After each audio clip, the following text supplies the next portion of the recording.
하나님의 말씀을 받는 시간입니다. 하나님께서 오늘 우리에게 주신 말씀은 열왕기상 13장 33절부터 34절까지의 말씀입니다.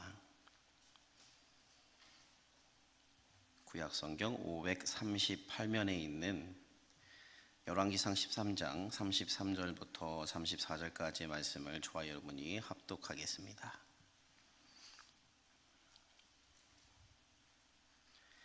여로보암이 2일 후에도 그의 악한 길에서 떠나 돌이키지 아니하고 다시 일반 백성을 산당의 제사장으로 삼되 누구든지 자원하면 그 사람을 산당의 제사장으로 삼았으므로 이 일이 여로보암 집의 죄가 되어 그 집이 땅 위에서 끊어져 멸망하게 되니라. 아멘. 살아계신 하나님의 말씀입니다. 할렐루야. 이 시간도 말씀을 통하여 우리의 심령을 변화시켜 주실 주님을 사모하는 우리 모두가 되기를 예수 그리스도의 이름으로 간절히 축복합니다. 여러분 인생을 살아가시면서 굉장히 고집센 사람을 한 번 이상은 만나보셨을 것이다 라고 생각이 듭니다. 주로 고집이 세다라는 어떤 그런 표현을 들으면 우리가 긍정적인 반응을 기대합니까? 약간은 부정적인 반응을 기대합니까? 네, 약간은 부정적인 반응을 기대하죠. 그래서 우리말에도 고집 센 사람을 일컫는 말이 여러 가지가 있는데 그 중에서도 대표적으로 벽창호라는 말이 있습니다. 이 벽창호라는 말이 원래는 벽창우인데 이게 이제 사람들의 입에 의해서 전달이 되면서 벽창호로 이렇게 바뀌어지게 되었습니다. 이 벽창우에서 벽창이라는 것은 평안북도, 지금 이제 북한 지역이죠. 평안북도의 벽동군과 창성군을 일컫는 말인데 이 두 지방의 소가 덩치가 크고 또 고집이 세고 성질이 억세다라는 뜻에서 유래한 말로서 벽동 창성 지방의 소처럼 고집이 세고 우둔하며 고지식하고 도무지 말이 안 통하는 사람을 가리키는 말이 되었습니다. 이것이 원칙주의하고는 조금은 다른데 원칙주의는 나름대로 정해진 원칙에 따라 움직이는 사람이지만 벽창호 유형의 사람은 자기 고집대로 움직이는 사람입니다. 비슷한 말로는 고집불통, 단무지, 또 독불장군 등이 있죠. 여러분 저도 어렸을 때 참 고집이 셌습니다. 제가 간 거 아닙니까? 또 이도 옥리배기에다가 또 머리도 곱슬머리에다가 아주 고집이 셌습니다. 다 제 뜻대로 하려고 했고 수업 시간에 선생님에게까지 틀린 답을 가지고 막 우겨댔고 남들이 하지 말라고 해도 난 내 소신대로 할 거야 막 이렇게 고집을 피웠던 것이 바로 저입니다. 물론 지금은 아닙니다. 지금은 예수님 덕분에 많이 온화해졌습니다. 예수님을 만나지 못했다면 또 지금 어디에선가 또 말도 안 되는 그 오기를 부르고 또 자기만의 이론을 가지고 벅벅 우겨대고 있었을지도 모르겠습니다. 자, 그런데 여러분 고집이 센 것이 무조건 나쁘기만 할까요? 고집이 센 것은 항상 좋지 못한 결과만을 만들어낼까요? 그렇지가 않습니다. 자, 물론 고집이 세면 사람들과 이렇게 대화하는 과정 가운데에서 조금 어려움이 있을 수 있죠. 고집 센 사람은 타인들의 혀를 내두르게 할 수 있습니다. 고집 센 사람은 자신의 생각을 쉽게 내려놓지 못하기 때문에 어떠한 사건이나 일에 대해서 다방면으로 접근하기 조금 어려운 그런 점을 가지고 있습니다. 그러나 고집이 센 사람은 자신의 일에 대해서 또한 자신의 삶에 대해서도 갈팡질팡하는 일이 적습니다. 또한 어려움이 있다 할지라도 자신의 길을 묵묵히 잘 걸어가는 편입니다. 그래서 유혹에도 잘 넘어지지 않습니다. 또 그렇게 되기 때문에 시간 낭비도 잘 하지 않는 편이죠. 우리 신앙인들의 삶은 목표를 보고 좌나 우로 치우치지 않고 올곧게 걸어가는 자세가 필요합니다.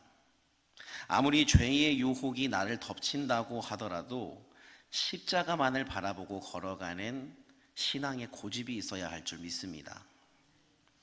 네, 고집이라는 것이 이 좋은 쪽으로 이렇게 흘러가면 좋은 결과를 도출해내게 되는데, 또한 좋지 못한 쪽으로 흘러가게 되면 참 어려운 점이 많이 있죠.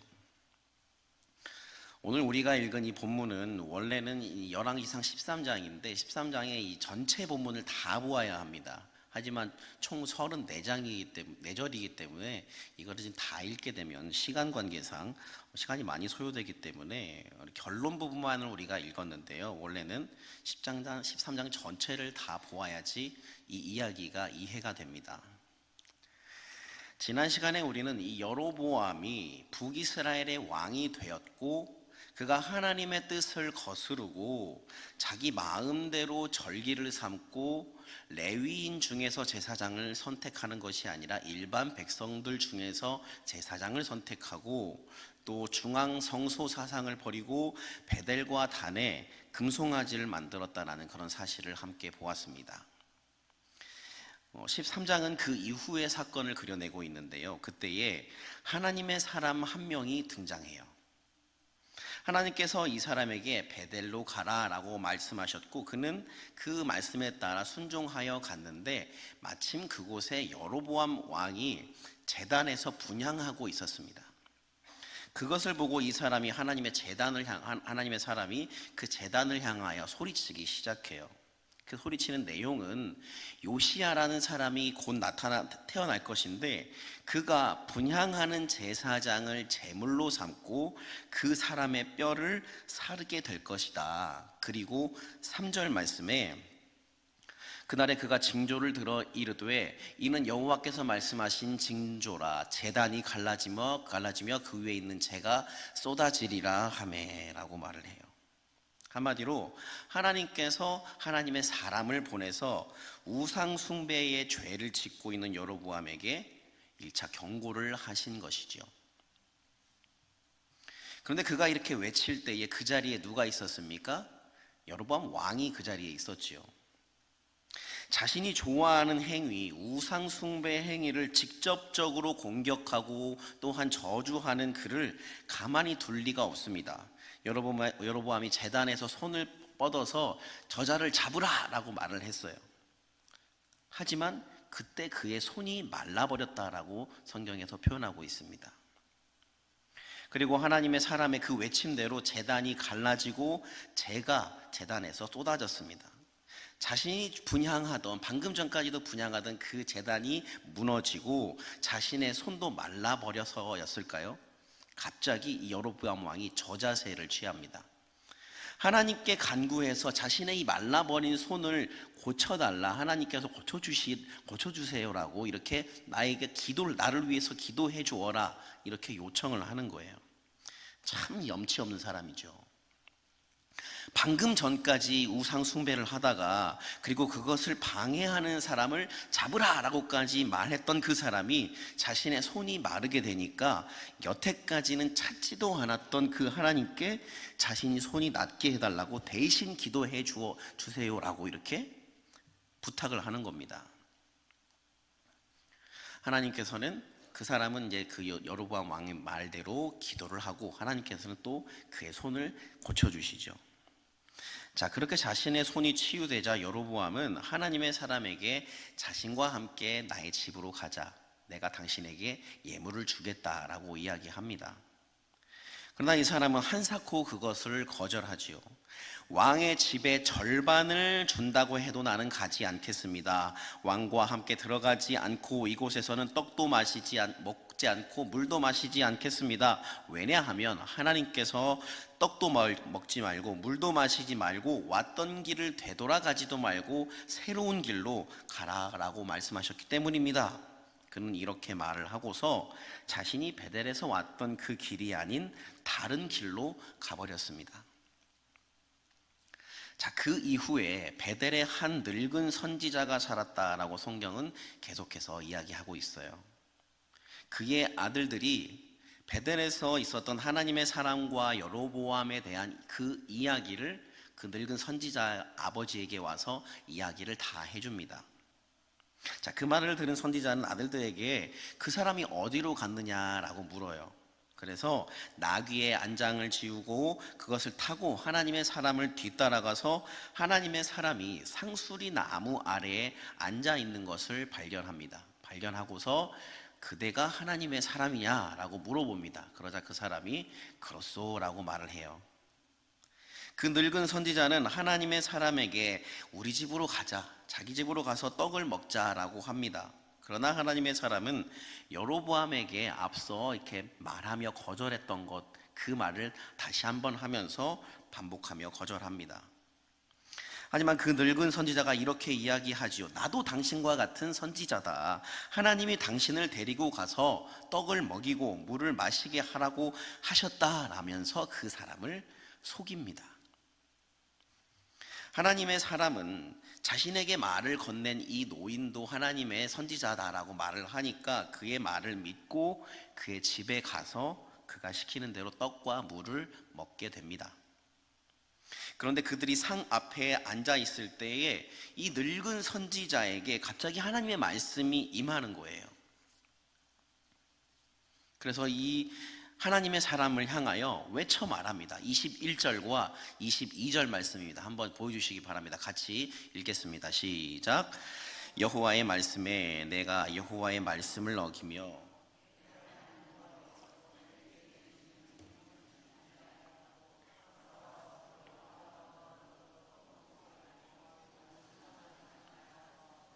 떡을 먹고 물을 마셨으니 내 시체가 내 조상들의 묘실에 들어가지 못하리라 하셨느니라 하니라. 자, 이렇게 말하고 다시 그 하나님의 사람을 나귀 위에 태워서 그를 보냅니다. 그런데 그가 가는 길에 사자를 만나 사자가 그 하나님의 사람을 물어 죽이게 됩니다. 이 사실을 사람들이 와서 늙은 선지자에게 또 이야기를 해주어요. 그리고 이 늙은 선지자는 그의 시체를 나귀에 실어가지고 자기 성읍으로 돌아와서 슬피 울며 장사합니다. 그리고 그 사람을 장사한 후에 자기 아들들에게 이렇게 이야기하죠. 31절과 32절입니다. 내가 죽거든 하나님의 사람을 장사한 묘실에 나를 장사하되 그 뼈를 그의 뼈 곁에 두라. 그가 여호와의 말씀으로 베델에 있는 제단을 향하고 또 사마리아 성읍들에 있는 모든 산당을 향하여 외쳐 말한 것이 반드시 이룰 것임이니라. 자, 여기까지가 오늘 본문의 앞의 이야기입니다. 조금 내용이 좀 길었는데 우리가 이 이야기를 접하면서 우리는 조금은 이상한 점 몇 가지를 발견하게 됩니다. 그래서 다음과 같은 의문을 가지게 됩니다. 왜 하나님은 하나님의 사람을 보내시면서 여로보암이 있는 그 땅에 가서는 아무것도 먹지 말라고 말씀을 하셨을까? 하나님은 또한 그가 왔던 길을 왜 다시 되돌아가지 말라고 말씀하셨고 전혀 다른 곳으로 가라고 말씀하셨을까? 그리고 이 베델의 늙은 선지자는 착한 사람인가 나쁜 사람인가? 그리고 끝으로 이 이야기가 의미하는 바는 과연 무엇인가? 이야기가 좀 난해하지 않습니까? 자, 먼저 왜 하나님께서는 하나님의 사람을 여로보암에게 보내셨을까요? 자, 이것은 조금 어렵지 않게 우리가 접근할 수 있을 것 같습니다. 불법을 행하고 있는 이 여로보암이 정신 차리게 하기 위해서 하나님께서 하나님의 사람을 보내셨습니다. 우상 숭배에 빠져서 정신을 차리고 못하고 있는 이 여로보암이 자신이 왕이 되기 전 하나님의 음성을 들었던 그때로 돌아가기를, 그래서 나라를 망국으로 이끌지 않기를 하나님이 바라신다라는 점입니다. 자, 그런데 또 여기서 파생되는 또 하나의 궁금증이 있습니다. 하나님이 하나님의 사람을 여로보암에게 가라라고 하시면서 그 땅에서 아무것도 먹지 말라고 하셨잖아요. 또 하나님이 그 땅에서 아무것도 먹지 말라고 하셨고 왔던 길을 되돌아오지도 말라고 하셨고, 그렇게 말씀하신 것은 이미 하나님이 여로보암을 버렸다라는 것을 의미하는, 이 그의 나라가 이미 되돌아갈 수 없다라는 것을 의미하는 것 아니겠습니까? 그랬기 때문에 여로보암의 이 초대에도 하나님의 사람은 응할 수 없었지요. 이런 사실들이 이미 하나님이 여로보암과 그의 치세를 버리신 것이라면 구태여 하나님이 하나님의 사람을 보낼 이유도, 또 하나님의 사람을 여로보암이 잡으라라고 이렇게 이야기했을 때 말라버니 여로보암의 손도 고쳐주실 이유도 전혀 없어요. 그런데 하나님은 지금 그것을 하고 계신다라는 말이죠. 왜 그럴까요? 자, 그리고 베델의 한 늙은 선지자 이야기도 참 이상한 부분이 많습니다. 먼저 18절 말씀을 보면 그는 악한 사람으로 보입니다. 그가 그 사람에게 이르되 나도 그대와 같은 선지자라. 천사가 여호와의 말씀으로 내게 이르기를 그를 내 집으로 데리고 돌아와서 그에게 떡을 먹이고 물을 마시게 하였느니라 하니 이는 그 사람을 속임이라. 하나님이 자기에게 말씀하셨다라고 하고 이 하나님의 사람을 안심시키고 하나님의 사람을 자기 집으로 오게 해서 그가 물을 마시고 떡을 먹게 했다는 것이죠. 하나님의 사람을 속였고 거짓말을 했기 때문에 악한 사람으로 보입니다.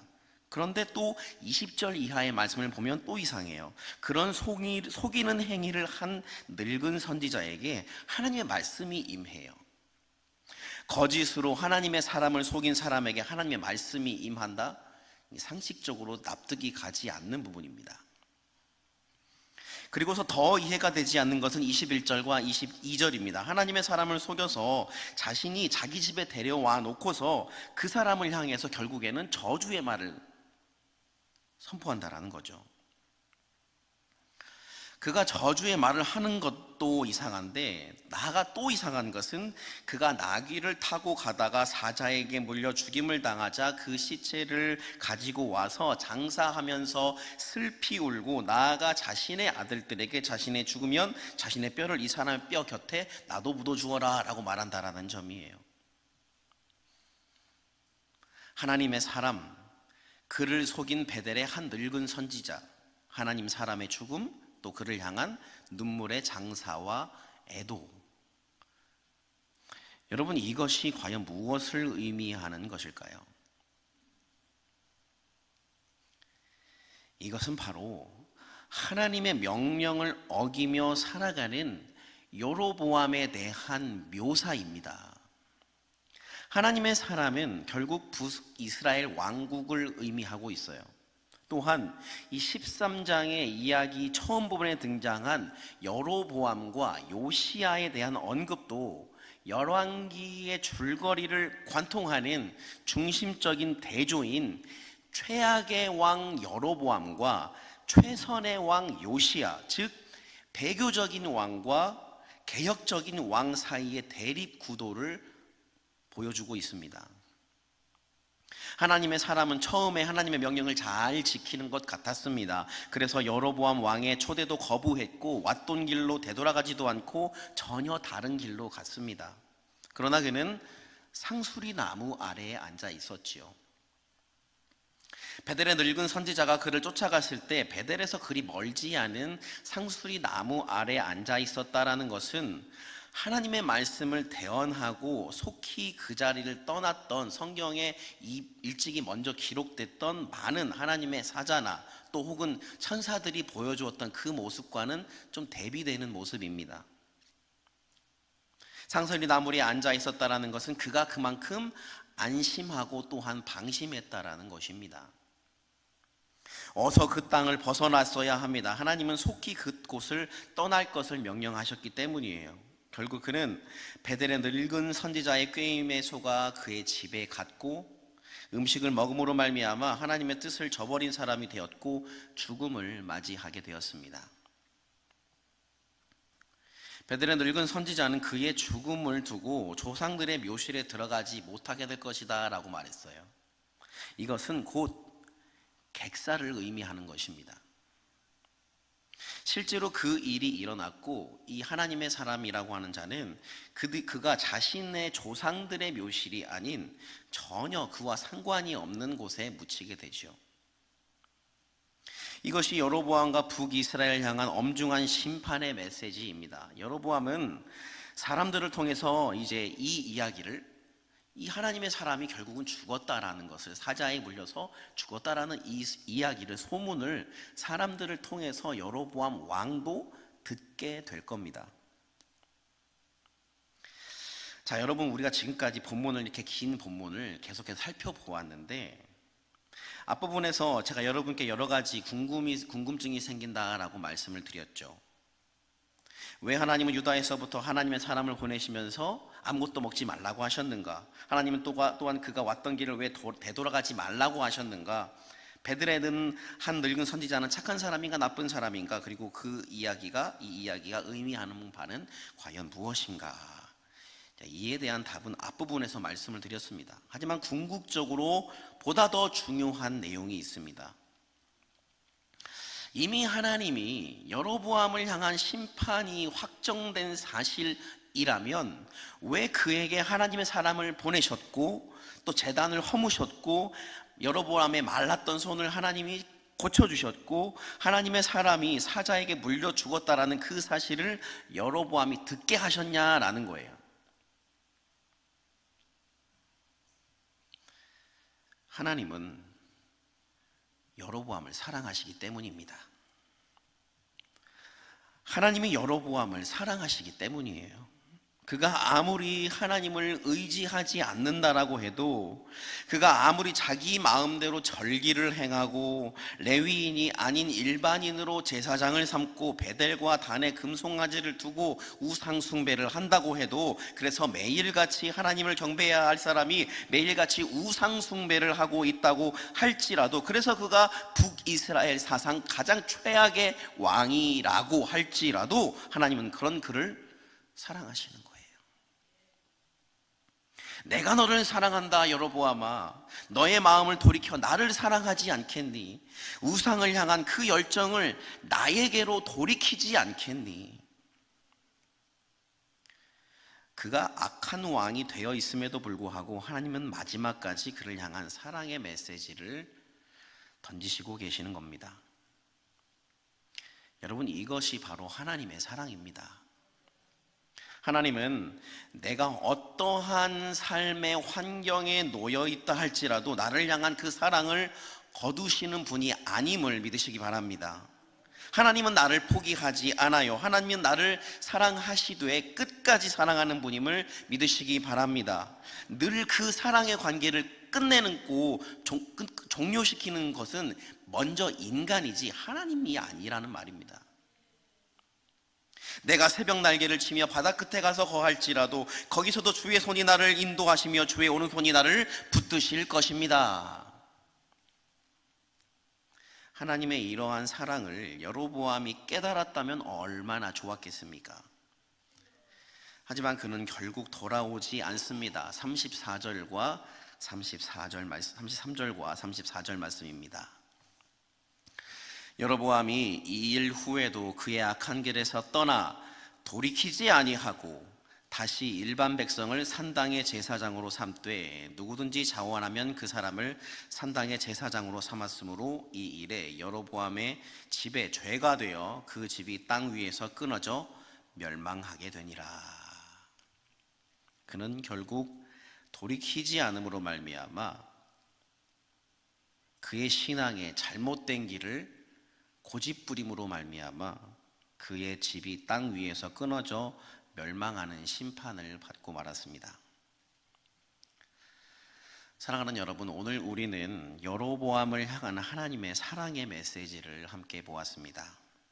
그는 비록 하나님의 뜻을 떠나 이미 그것이 습관이 되어버린 악한 왕이었지만 하나님은 그럼에도 불구하고 한 번 더 구원의 기회를 주신 사랑의 하나님이었습니다. 여로보암은 끝내 돌이키지 않았습니다. 하지만 돌이킬 기회가 얼마든지 있었습니다. 성경의 많은 인물들 중에 하나님의 뜻을 거스른 사람들의 이야기가 나오는데 하나님이 즉결 심판하시는 경우는 굉장히 드물어요.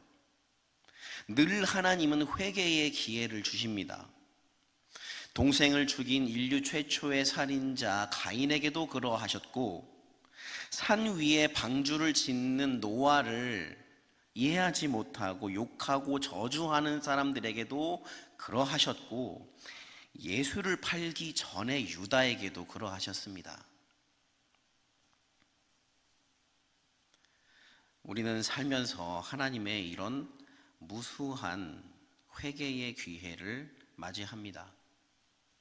그러할 때에 돌이키면 살 것이요 돌이키지 못하면 죽음뿐입니다. 돌이킴이 은혜입니다. 기도하겠습니다. 살아계신 아버지 하나님, 오늘 우리는 여로보암의 모습을 보면서 자신의 잘못된 길을 결코 돌이키지 아니하는 안타까운 모습을 보았습니다. 아버지, 간절히 바라기는 내가 그런 자가 되지 않게 하여 주옵소서. 아버지, 오히려 반대로 주님을 향한 십자가 복음을 향한 예수 그리스도를 향한 저 천국을 향한 변하지 않는, 흔들리지 않는 믿음의 고집을 가지고 살아가는 우리 광림의 모든 주님의 자녀들 다 될 수 있도록 주님 우리에게 믿음을 더하여 주시옵소서. 아버지, 세상의 유혹과 시험이 나를 무너뜨리려고 한다고 할지라도, 아버지 악한 사탄 마귀가 참소한다고 할지라도 주님만을 바라보며 주님께서 주신 그 상급을 향하여 나아가는 우리 모두가 될 수 있도록 주님 인도하여 주시옵소서. 감사를 드리며 살아계신 예수 그리스도의 이름으로 기도합니다. 아멘.